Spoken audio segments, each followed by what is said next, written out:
or rappers in general. Yeah, I don't mind if it's behind the scenes. I'm just saying the general attitude that I see towards people like him is enemy.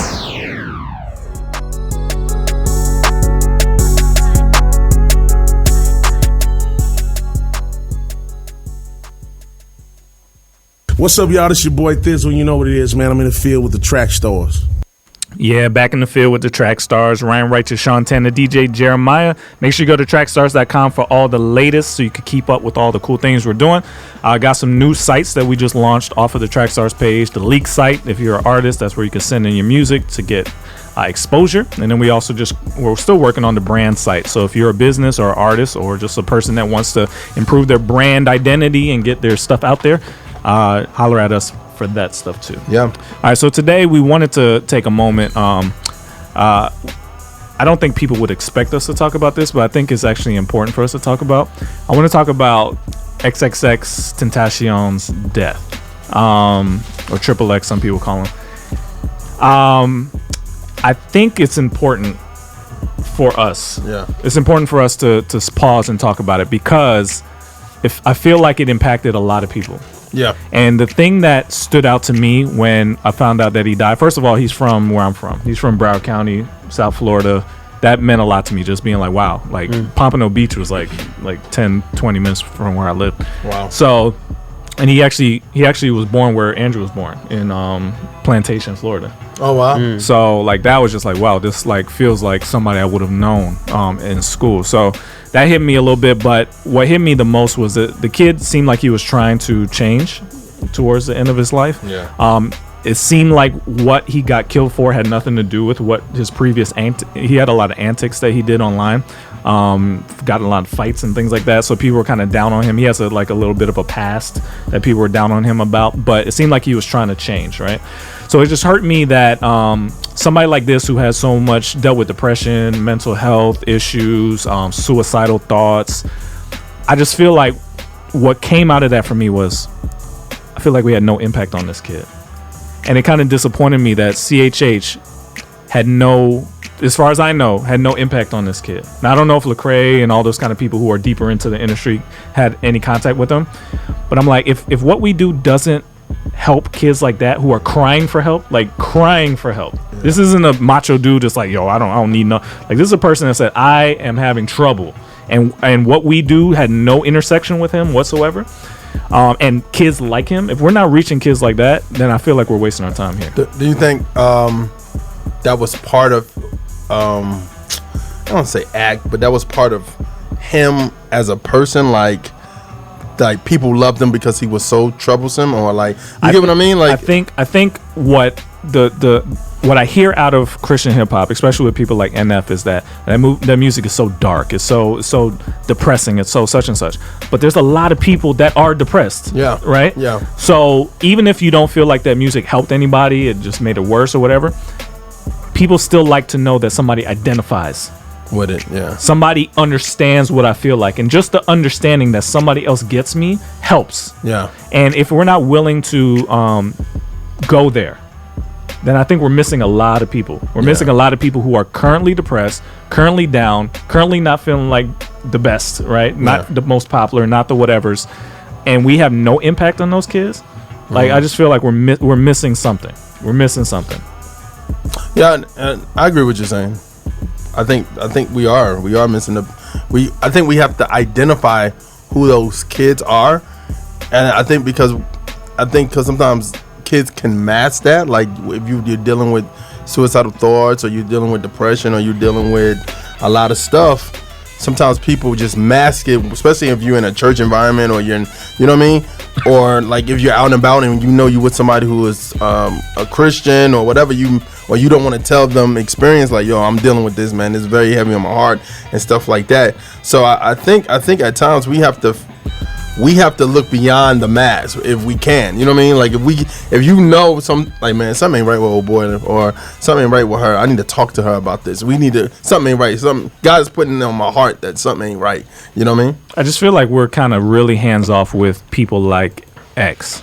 I feel like we put them in another category, not just depressed, but even just secular artists, period. We kind of have a negative opinion of a lot of them, and we're hands off with them. And I feel like if we treat all these artists as trash and we talk down to them, and I just feel like we're missing something. If CHH doesn't help somebody just like him, what are we doing it for? Well, I think another thing too is that when you said we look down on him or anything, is because, like we talked about earlier, like some of the songs he had towards God or certain songs he had towards Jesus, from a believer standpoint, it's like, yo, we'll forget you. You know what I mean? So, we shouldn't have that mentality. We shouldn't have the mentality, because some people in that, like some of the people that make the music like him, that was in a demographic, like some people that you'll hear on Spotify that would compare him with other artists, make the kind of same music, and it's like you can't throw that away, because maybe somebody don't love Jesus, and they don't love Jesus because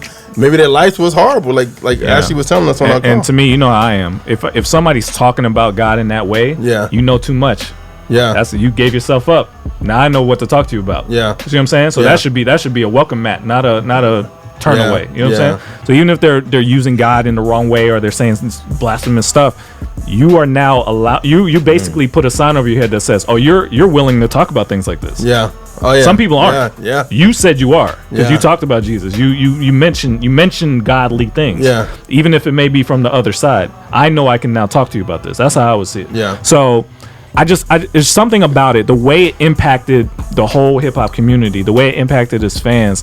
It just showed me that we're missing a big area of impact. Why is his music relating to them more than what we do? I don't think so. I don't think that it's completely. I don't think we're completely missing that group. I don't think we're completely overlooking that group at all, because there are people like NF, and there are people like Social Club, right? Who targets those people, right? I mean, not target, but their music relates to them a ton, right? And so even XXX, right? Even No Big Deal saw his situation and said something about it in one of his songs, right? I'm just saying, why we need to have contact before the death.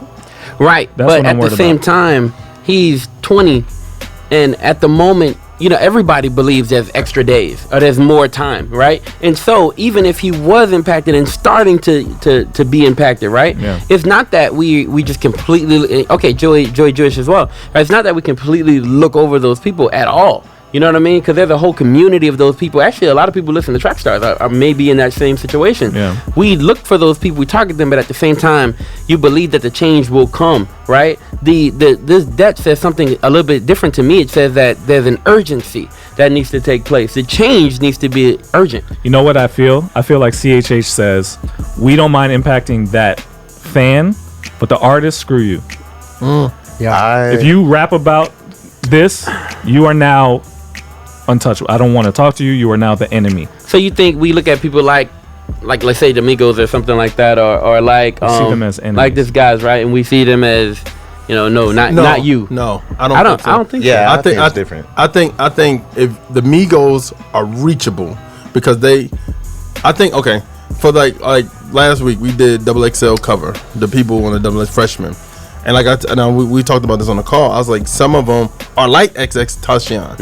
And how their stance is with God, and how God could put you in this horrible situation and there's no way out, and I hate him and I can't stand him. I want to see him die and forget Jesus, like on that level.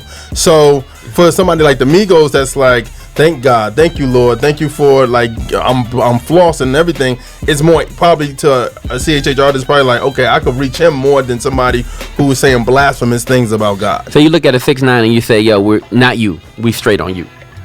I use Little Uzi Vert for example. So somebody Uzi Vert, no, we good on you. 6ix9ine, no, we good on you. We may do a diss record on Little Uzi Vert because he's talking about Jesus in a negative way, versus Amigos, who is like, yeah, they talking about death and destruction, but they don't hate God. They don't say, I hate God, I hate Jesus. You know what I mean?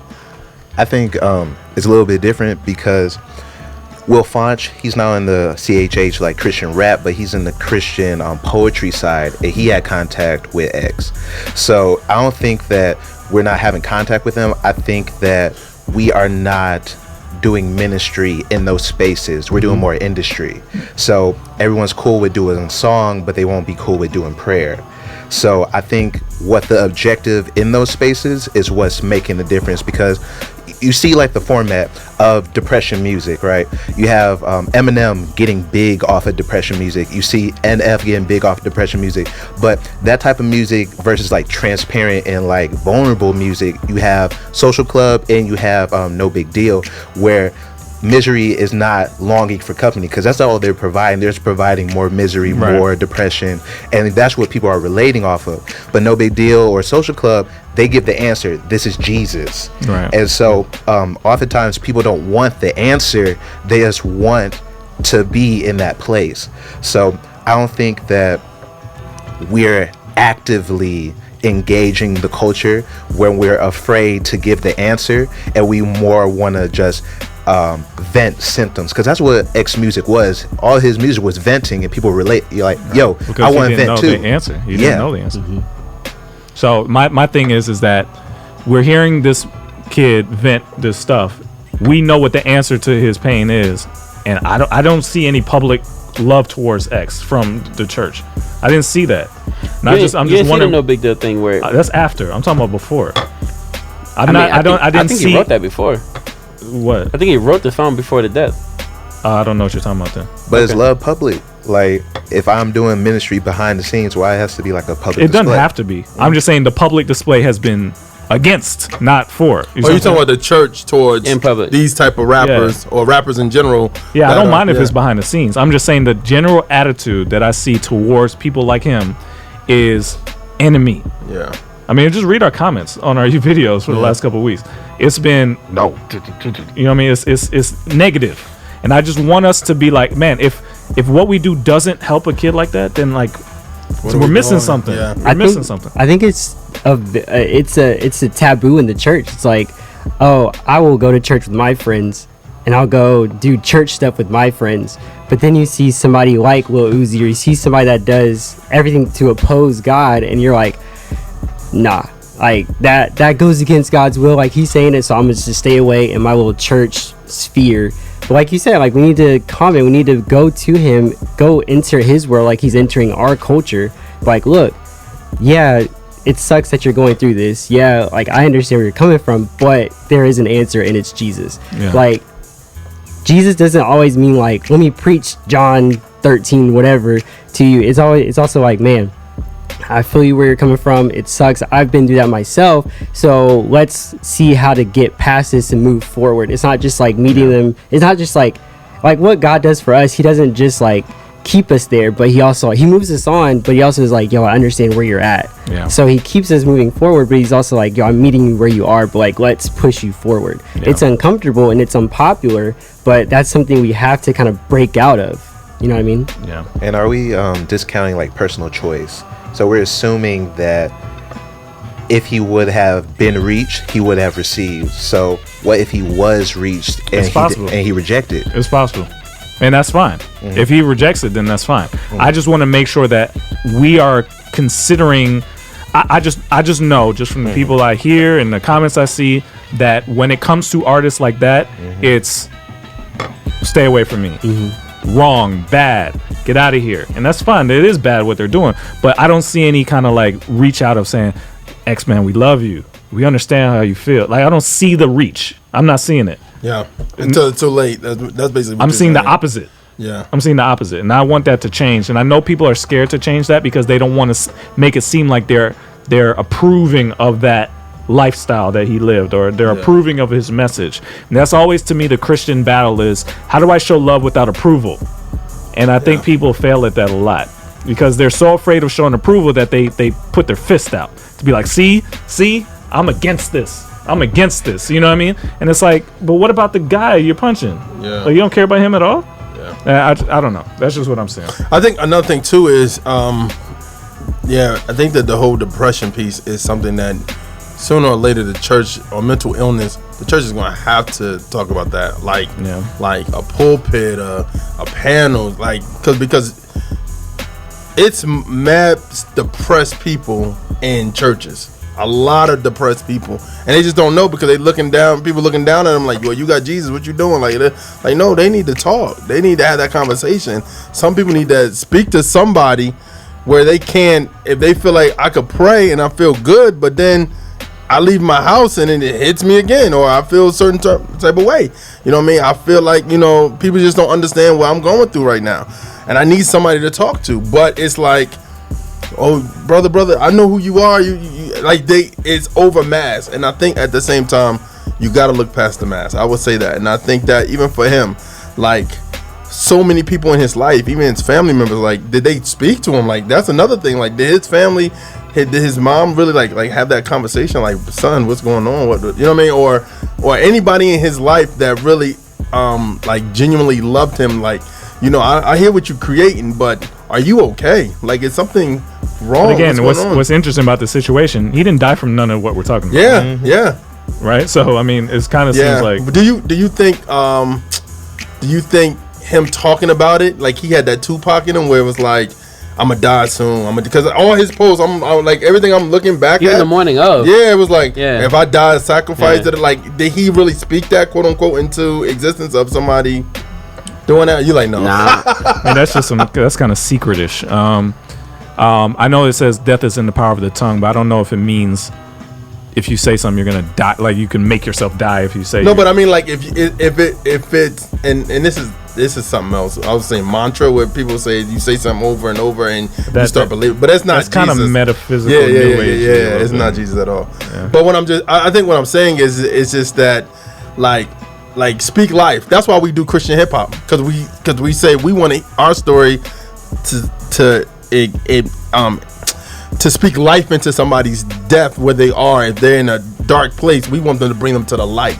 But if you continuously rap about darkness, say dark, it's like, it's kind of crazy, because I think his overall message was to inspire. Yeah. Like, I mean, I think that's why a lot of people kind of vibe with him, right? Like, if you watch his like Periscope stuff and whatever thing he was on, right? So whenever he's online or whenever he's engaging with people live, it's always encouraging. It's always, you can be better than what you are, right? It's always like go for it, strive. You know what I mean? But it's that kind of thing. But I think he felt. But I think some of him felt like he had to be a sacrifice almost. Like he knew he was going to die at some type of way that wasn't the natural way of dying. You know what I mean? Like, it was like, I know somebody's going to come and get me. I know people say that. I don't know if that's the case. I don't know if you, like, I think you say that. Maybe you say that kind of stuff. Maybe it's just cryptic and maybe you go there in your head. But I don't necessarily always believe that you know you're gonna die. Yeah. You know what I mean? Because he was shopping for months. Like, I don't think he knew that, you know, he was gonna die soon. Yeah. But but I think it's crazy just the last thing you post is like, yo, if I'm gonna die today and I'm gonna sacrifice and all like that, and I'm like, if I die in some horrible way, right? And if I'm a sacrifice, and maybe at least my music is rich people. And maybe I'm just gonna say this, like dying for hip hop is like not the move. What you mean? Like, what I mean, like, dying for hip hop, meaning like we say we would die for Jesus. Like, if somebody says like I would sacrifice, I would live for Jesus and I would die for Jesus. You know what I'm saying? But as I look at the lifestyle of the hip hop lifestyle, it's like, it's not even worth dying for. You know what I mean? And you putting your effort and energy, it's like, it's not even worth. I mean, and maybe to somebody who is not saved, it probably is. But when you look at it from the grand scheme of things, and you look back and you step back and you really look at what's going on, you're like, this is not worth dying over. Like, it's not worth dying for somebody you to talk right now, but a year or two ago, besides your fans, it's just gonna be brushed over if somebody else bigger than you dies. That's 100%. I just the hard thing is that he didn't. How he died had nothing to do with it. Oh yeah. So it kind of makes it hard to talk about, and we actually don't have no idea why he died. So it could have been random, could have been just because he's a rich kid, it could have been anybody. Yeah. So I don't know. But yeah, I think from what I heard, he had a Louis bag. Dude wanted the Louis bag, right? And he robbed him for the Louis bag, shot him over there. Yeah, and that's sad. That's real sad. Anyway, so it just struck me as like, man, it to me it made me realize, man, we don't have as much time as we think to reach these kids. That's why it just added some urgency. Like, we got it. This has to work. Like, these kids are dying, right? Yeah. This has to work. What we do and say in the show and the music and all this stuff, if it's not working, it needs to start working fast, because they may not have as much time as we think. Are we allowed, I guess, like as Christians, as the church, to engage things directly, because I think we engage things real naturally, right? Like mental illness, schizophrenia. But if we look like biblically, those things are like unclean spirits. Are we allowed to engage the supernatural? Because I feel like a lot of people are afraid to like label things. Like it says like Saul, an unclean spirit came into him. David had to play that out of him. Yeah. Or Legion, Jesus had to call that out. Yeah. And that could be modern day multi-personality disorder. Yeah. So are we allowed to engage that way, or is that a taboo to actually like be in, like, because the Lord said don't come in word only but in the power. Yeah. Are we afraid of like engaging in the power? That's a touchy subject, and I see what you're saying. Yeah. I guess it's inside voice or outside voice. Like, is that something you say publicly, or is that what we say in here? You know what I mean? Like, do you use that kind of terminology with them, or do you use it in the meeting before you go talk to them? You see what I'm saying? Oh, okay. Do they understand what any of that means? Is that a turnoff? Is that I think that's the fear, is that talking in such spiritual terms to people who don't know anything about it would maybe be like, okay, they may react the way we react, like, hey, come on, man, what's all this? So I don't know, but yeah, you're right. We shouldn't be like, what we are dealing with is the enemy, right? We are dealing with spirits and all that kind of stuff. That is the truth.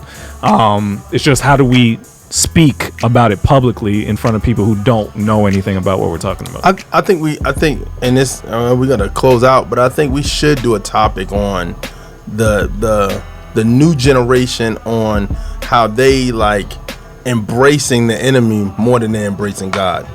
Because there is, if he has a core fan base and people like artists like him, that means their message, regardless of the message, but just their ideology of God and who he is getting messed up with thinking the enemy is more powerful than God. And it's like, that's the lie from the pit of hell. You know what I mean? So I just think I don't know when, but that may be a question, because you're starting to see it more and more, and it's more prevalent.